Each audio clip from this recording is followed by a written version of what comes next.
How to use voice guide to set up the smart call blocker on your VTech Careline Series.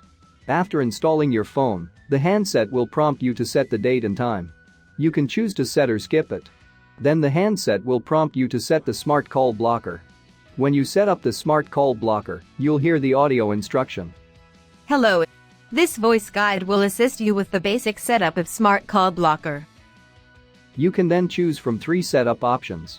Press 1 to screen all calls except welcome calls. Press 2 to screen no caller ID calls. Or press 3 to allow all calls. If you choose press 1 to screen all calls except welcome calls, Smart Call Blocker will screen all calls except welcome calls by asking the caller to record their names and press the pound key. Smart Call Blocker will screen all incoming calls now.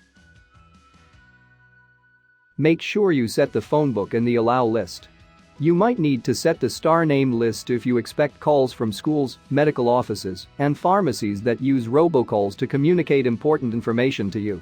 You can find the tutorials for setting up the Phonebook, the allow list, and the star name list at the description section below this video.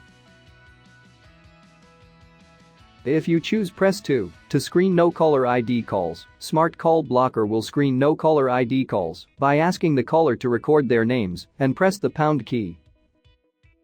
Smart Call Blocker will only screen calls that do not display a phone number.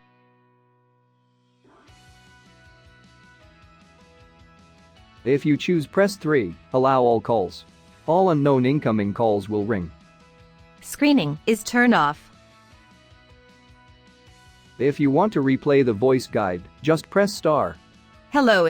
This voice guide will assist you with the basic setup. Now you are all set and ready to use Smart Call Blocker. For more helpful tips, subscribe to the VTech support channel or check out our other videos to keep watching.